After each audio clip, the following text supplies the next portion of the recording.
Tayo nagbabalik mga kababayan. Andito na naman si Manong Rayvan para po sa iba't ibang issues na nangyayari sa ating bayan. Kumusta na kaya ngayon ng mga PDP boys? Sila Padilla, Bongo, Tolentino, Bato de la Rosa.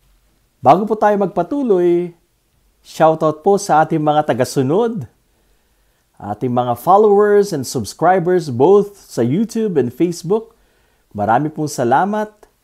Nadagdagan po ng 2 ang ating subscribers. Baka naman pwede nyo pong dagdagan ng aking subscribers para mapalaki po natin ang ating YouTube channel at Facebook page.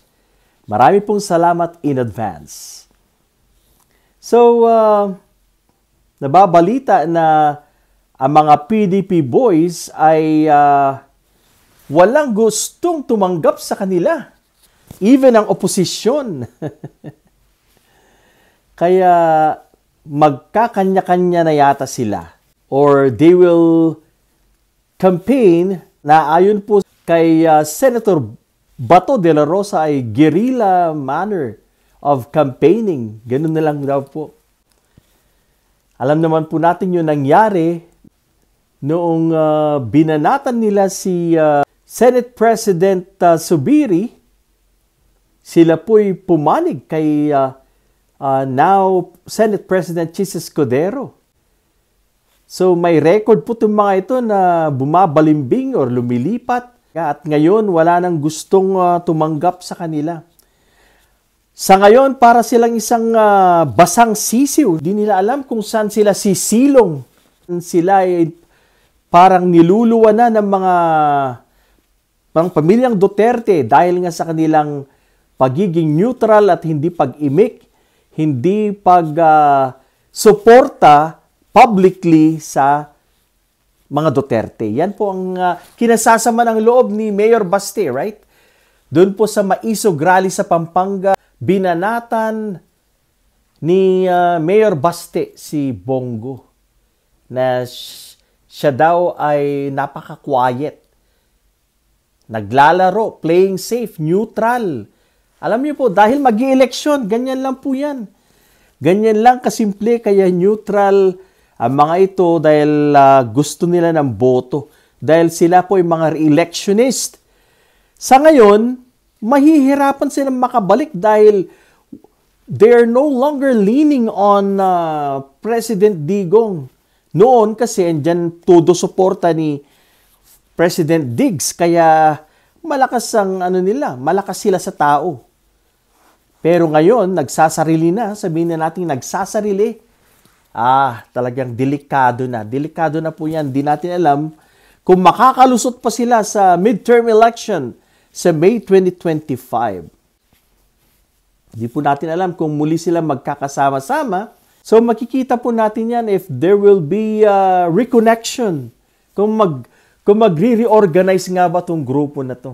Malalaman po natin yan. So it's getting interesting tong politika natin. Napabalita na tatakbo ang mga Duterte. But maliwanag na po na hindi na po ganun kalakas ang DDS camp ngayon. Kumpara mo back in 2016, hindi na kagaya noon na talagang napaniwala nila mga tao, nabudol nila mga tao ngayon. Ang mga tao medyo nag-iisip na rin. Although marami pa rin ang mga kababayang hindi nag-iisip, hindi gumagamit po nito. Marami pa rin. Ito po yung mga napaniwala, marami po sa mga OFWs. Sana, panawagan ko sa mga OFWs at mga kapwa Pilipino na sa darating na eleksyon, gamitin po natin ang ating utak. Utak po ang dapat po natin gamitin. Bakit mo pipiliin yung mga politiko na binaon ka sa utang? Bakit mo pipiliin yung politiko na may kaso sa ICC? Bakit mo pipiliin yung mga politiko na traidor na hindi sa Pilipinas ang kanilang loyalty, kundi sa China? Napakasimple lang. At marami pang ibang mga issues. Sa ating mga kababayan, bawal ang bobotante. Kailangan nating gisingin ang ating mga kababayan. Kailangan nating magsalita. Sabihin kung ano ang nararapat. Dapat mamili tayo ng mga tamang kandidato para sa ating bayan. Huwag na po yung mga politikong trapo, mga politikong nagpapayaman, mga politikong ang habol lang nila is kapangyarihan, impluwensya at kasikatan. Huwag na po yan. Hindi pa kayo naawa sa Pilipinas? Ang bayan ay naghihirap. Maraming mga Pilipino ang nagugutom, nahihirapan sa buhay. Dapat maging matalino tayo sa pagluklok ng mga taong magsisilbi sa atin. Kailangan iluklok natin ang mga malilinis, hindi corrupt na public servants. Marami po sa ating mga kababayan ang hindi nag-iisip. At kung minsan, ito ay nakaka-high blood din. Dahil kahit gaano mo ipaliwanag, magbigay ka ng facts, magbigay ka ng explanation, wala. Hindi nila naiintindihan, hindi nila tinatanggap yung mga explanations na yan. Next, nahuli ang manager ng Pogo, sa Porac po yan, nagtatangkang tumakas at siya po yung nahuli sa Davao Airport. Now, ang malaking tanong, bakit sa Davao? Malaking question mark yan. Bakit sa Davao? Parang nakikita na natin ng itong po mga taong tumatakas na may mga atraso sa batas. Laging Davao. Davao po ang tinatakbuhan. Ano bang meron sa Davao? Nakakaintriga. Ano bang meron sa Davao? Why are these people na may kaso? That is their airport of choice. Ang Davao Airport. Ano bang meron doon? Do they feel comfortable and protected? Ganun ba? Hindi po natin alam kung ano bang meron dyan sa Davao.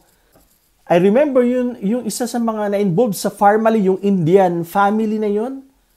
I can't remember the family name. Pero dyan na naman ang nila, target nilang ang Davao Airport. Dyan, pero nahuli. So ngayon, ang manager po ng Pogo naman sa Porac, gusto ring or nagtatangka ring tumakas. Diyan na naman sa Davao ang kanyang napili na Kaya, malaking tanong, it's a big question mark, why Davao? Paborito nila ang Davao. Ano pa ba? Pwede natin pag-usapan. Yan, kakasuhan nga. Si suspended Mayor Alice Go, kakasuhan na siya. Para po sa akin, ayos yan. Dati-rati, ang gusto lang natin mangyari sa Bamban Mayor na to, kuno, ay pabalikin sa China. I-deport sa China. Yan lang po ang initially naisip kong dapat action po natin kay Alice Go.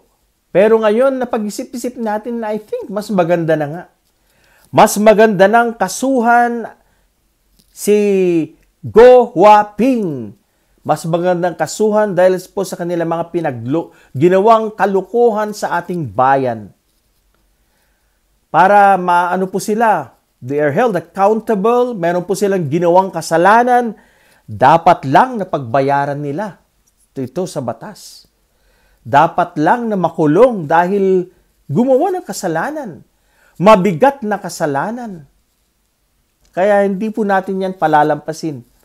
I think maganda nga po yan. Nakasuhan instead of deportation kasi pag dineport mo lang yan, pinauwi mo lang yan, wala. Pagdating niya sa China, wala. Wala man lang hindi niya mararamdaman yung consequences ng kanya mga ginawang kalukuhan dito sa Pilipinas. Kaya tama lang yan, tama lang nakasuhan si Go Huaping. Nahubaran na po ng maskara si Alice Go. Ang tunay niyang pangalan, pagkatao ay si Go Huaping. Anak ng isang Chinese businessman na kung saan Talagang niloko nila ang ating bayan, sila'y nagpanggap.